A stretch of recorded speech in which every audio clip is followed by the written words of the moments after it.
So ఈ విధంగా ఓ multiple products మీద నీ అంతటి నువ్వు ప్రాజెక్ట్ చేయటము, లేదా నువ్వు ఒక ప్రోటోటైప్ ప్రొడక్ట్ని బిల్డ్ చేసి దాన్ని ఎక్స్ప్లెయిన్ చేయగలగటము, దాంట్లో ఉన్నటువంటి ప్రోస్ అండ్ కాన్స్ మీద కంప్లీట్ అవగాహన తెచ్చుకోవటము, ఇలాంటి పనులు అంటే నేను ఇందాక చెప్పాను చూసారా, ఫస్ట్ ఇయర్లోనే వాడికి టార్గెట్ ఫిక్స్ చేసిన తర్వాత ఆ టార్గెట్కి అనుగుణంగా చేయాల్సినటువంటి పనులు అనమాట అండి.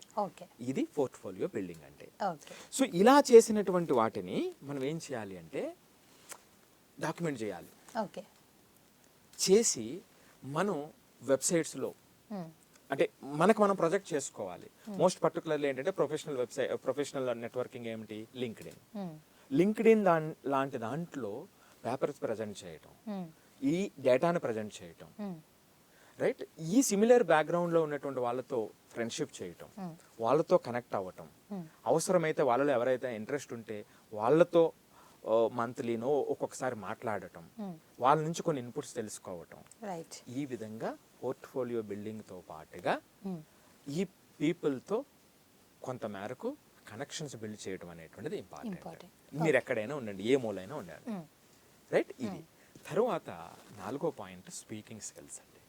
మీకు ఎంత నాలెడ్జ్ ఉండి మీరు మాట్లాడలేకపోతే కరెక్ట్. మెయిన్ కమ్యూనికేషన్ స్కిల్స్ అనేవి మోస్ట్ ఇంపార్టెంట్. మన పిల్లలు నేను చాలా ఎంఎన్సీస్లో చూశాను, నార్త్ ఇండియన్ పిల్లలు, సౌత్ ఇండియన్ పిల్లలు ఇద్దరు ఈక్వల్ స్కిల్స్ ఉన్నా సరే వీళ్ళు స్పీకింగ్ అనే స్కిల్స్ చాలా తక్కువ ఉంటాయి. అవునవును.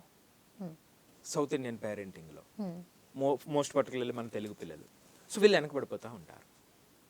సో స్పీకింగ్ స్కిల్స్ అనేటువంటివి ఇంపార్టెంట్, మీ ప్రజెంటేషన్ ఇంపార్టెంట్, ఇది ఇంప్రూవ్ చేయాలి. మీరు లాస్ట్లో చేయటం కాదు, 4 సంవత్సరాల తర్వాత. అందుకే కాలేజెస్లో క్లబ్స్ అది ఉంటాయి, చాలా యాక్టివ్ పార్టిసిపేషన్ తీసుకోవాలి. అయితే అవుతుందండి, తప్పు అవుతుందండి. మీరు మాట్లాడినప్పుడు ప్రజెంట్ చేసేటప్పుడు మొదట తప్పు అవుతుంది, ఏమైంది నేర్చుకుంటారు. ఆ ధైర్యం లేకపోతే ఎట్లా? చాలా మంది కూడా నా తప్పేమో అని చెప్పి మాట్లాడకుండా కూడా ఉంటుంటారు, రైట్. ఇది ఇక 5వ పాయింట్ ఇంటర్వ్యూ ప్రజెంటేషన్. ఇంటర్వ్యూ 4 సంవత్సరాల తర్వాత కాదు, ఆ ఇంటర్వ్యూకి సంబంధించినటువంటి స్కిల్స్ ఏం కావాలి, ప్రతిసారి ఆపర్చునిటీని బిల్డ్ చేసుకోండి.